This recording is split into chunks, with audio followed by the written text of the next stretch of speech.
Don't feed the monster.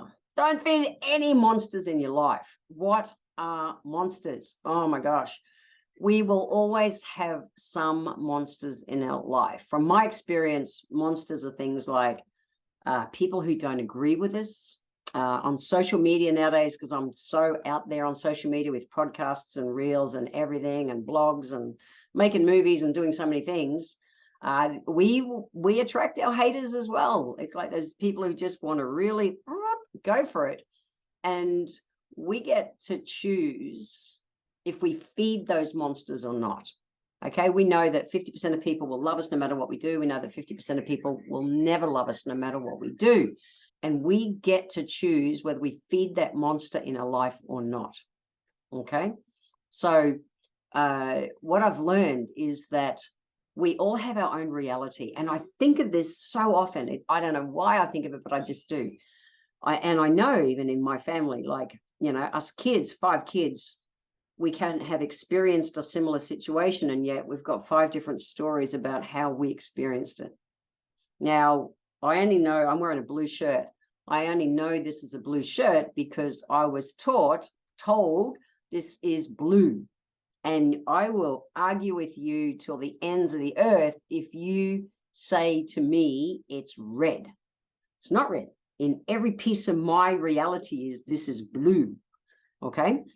Now, this is where we start to get unstuck, because everyone has their own reality. So it doesn't matter what we're doing in life. Everyone's bringing their life experience so far to the table in whatever. So if you write something on social media, or you're talking to someone and they respond or react in not a cool way and they're acting like a monster, they're bringing their reality to it. And you can stand and argue and argue and argue as much as you want, but their reality is their reality, and your reality is your reality. So I see this as blue. I'm wearing a blue shirt today. I know nothing different in the world. I just know that it's blue. Everything in my world tells me this is blue. And yet someone else could have been taught that that's yellow or red or green or pink or whatever. And they can argue with it. So we've got a couple of things. One, I think we've got to pick our battles. Okay, is this going to add to my life, or is it going to take away from my life? I definitely ask myself that when things happen.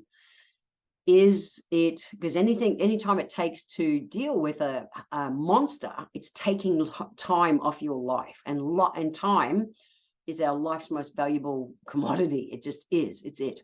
So when we're in contact with a monster, you know, whether it's a hater on social media or just whatever, we get to choose how we deal with it. If you can avoid it, fantastic. I'm good. I've learned over time how to redirect and re-steer a conversation better on track to a more positive topic than sit there and feed that negative conversation. Even with things like gossip, I'll have people who will gossip to me and I'll just go, you know, love you, thank you. And I actually choose just not to do that. Let's talk about blah, blah, blah, whatever it is. Because it's just, it's a monster. It's not going to add value to your life. Gossiping about someone does not add value to your life. It takes you down, and it's not cool. If interacting with a monster, a hater or something, it gets too difficult, we get to choose to walk away. Now, I was raised to be the polite little girl that always, you know, does the thing. So I have a past history on how to deal with life too. What I know with, and I've really experienced it in the social media world, is that I get to choose if I answer someone back in a message. I get to choose if I answer someone back in a comment on a post or something.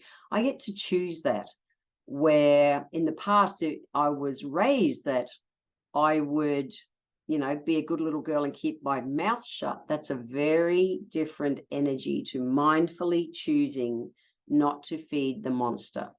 I'm not biting my tongue to keep my mouth shut to be a good little girl. I'm choose to not let you steal my peace. And at times I've had the conversation where I've said to people, well, respectfully, we get a choice we can choose to agree to disagree. And if they still want to go for it, I'll say, awesome, I need to go now. And it's respecting myself. It's not running like I did when I was a kid. It's respecting myself enough to go, I choose not to do this. Pick your battles, guys, because if it's really taking away from your life, what's the big cost? So what are some of the benefits of which is how I choose to deal with things nowadays, and that's to love on my haters or love on the monsters, is one, increase self-awareness. So one of the biggest benefits of loving on our haters is that, or our monsters, I choose to call them monsters more than haters, okay, is that increased self-awareness that it brings. It's like, I get to choose, like really huge. It's really big.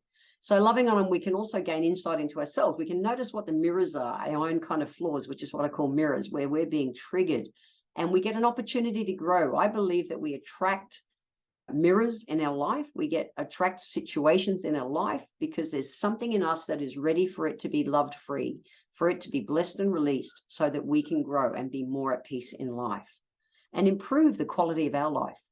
So another one is that we can improve our relationships. So loving on haters helps us to cultivate better relationships with those who are around us. And if I think it also, if you've got kids or other people around you, it's a great way to show or to set an example that you don't have to buy into that game of getting to this bloody fight that's not going to serve anything.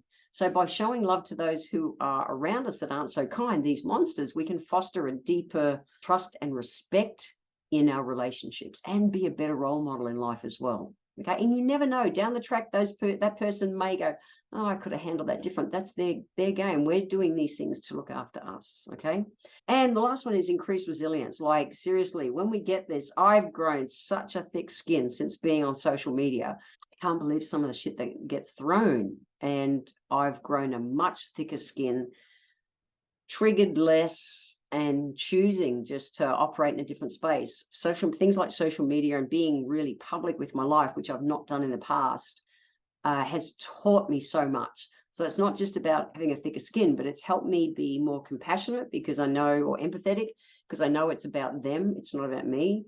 They're just in their own hurt in life. And so I can have empathy and compassion for them, and at the same time go, and I'm not letting you steal my peace. I'm keeping my peace. I'm in control of how my peace is in life. So I hope that helps you. I get to interact with so many people around this, and it's common that people have monsters in their life.